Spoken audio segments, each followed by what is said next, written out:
President Trump has just finished his address to the joint session of Congress. Apparently, this is the longest speech ever to a joint session of Congress, and I believe that also includes State of the Union addresses to the joint session of Congress. This is not a usual type of speech that's given. It's normally a State of the Union after the president has been in office for over a year, but I think that Trump has done so many things in such a short period of time, roughly 43 days or so, that he felt it necessary to address Congress on and address the American public on what had been done. I really want to cover just the economic and tariff and tax issues and the things that are going to impact the economy, which kind of featured heavily into this speech. He did cover a number of other things just to get those out of the way.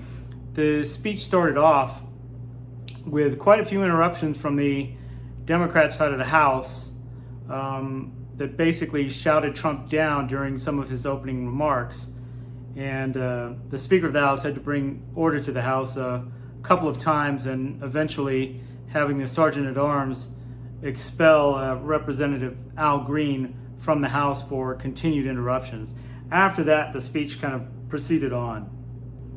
Just to give some brief mention to some of the things he did cover in the speech, since it was a very long speech and a wide-ranging speech. It was almost 2 hours long. Some of the things he focused on was immigration and border security and the rapid decline in illegal border crossings, as well as working against illegal immigrant crime and deporting gang members and criminal organizations and so on.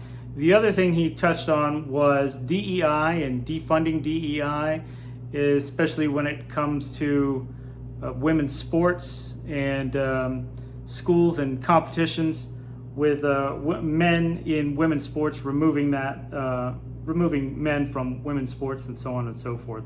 So there was quite a bit on that.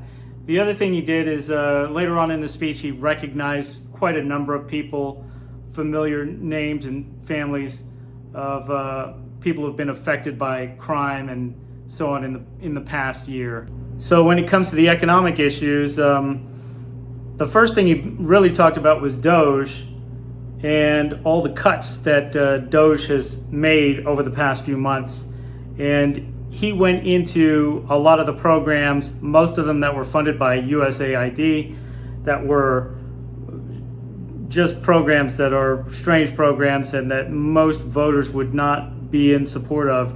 He delineated quite a long list of programs that have now been canceled, that government money was funding and is no longer funding. So DOGE was quite a big part of it. The other thing is, just yesterday, tariffs on Mexico, Canada, and China have gone into force. Now those are 25% tariffs. They went into force last night at midnight. 25% on Mexico for all imports, 25% on Canada, except with Canada it's 10% on energy. The other thing he did was double the tariffs on Chinese products coming into the United States from 10% to 20%. So 20% on all products coming into the United States from China. The other tariffs he mentioned are the 25% tariffs that he's planning on putting on steel, aluminum, lumber, and he also wants to put 25% tariffs on copper as well. He delineated the tax rates of a lot of other countries in Europe and in Asia, and how much they charge us versus how much we charge them. Korea being one of the big outliers in that their tariff rates are 4 times what we place on their products. So that goes along with the reciprocal tariffs that he plans on implementing April 2nd. So I believe those are global reciprocal tariffs. So I believe the United States will be putting complementary tariffs on all the countries that are tariffing us at a similar rate. a new thing that he mentioned is an Office of Shipbuilding. I've never heard this before, and it's to get shipbuilding, commercial shipbuilding, back into the United States. A couple of things I know about this is most of the commercial shipbuilding in the world is done by China, Korea, and Japan, about 90% of it, and about 90% of that is done by China. And the US essentially has no shipbuilding industry at all. The only shipbuilding we really do anymore is military shipbuilding, is for the Navy. But the US naval shipyards are slow and bloated and expensive, and I think he wants to breathe new life into American shipbuilding. So that was a very new thing that I'd never heard of before. And then the couple final things that he mentioned economically are reclaiming the Panama Canal. So entirely reclaiming the Panama Canal.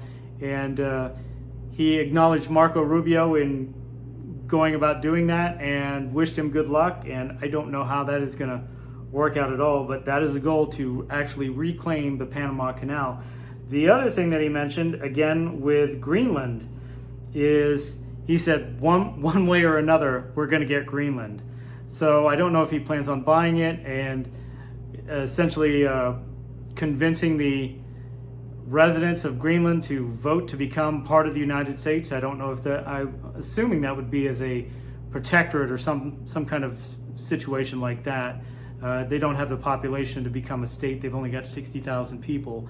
But it would give the United States access to a lot of resources in Greenland, as well as strategic defense compared to the other large blocks, geopolitical blocks that are forming up in the world, like Russia and China. So that is essentially it for what was covered in the speech economically. I enjoyed the speech. I thought it was a good speech. I thought it was nonstop accomplishments of what he's done in just over 40 days in office. So I really like this speech.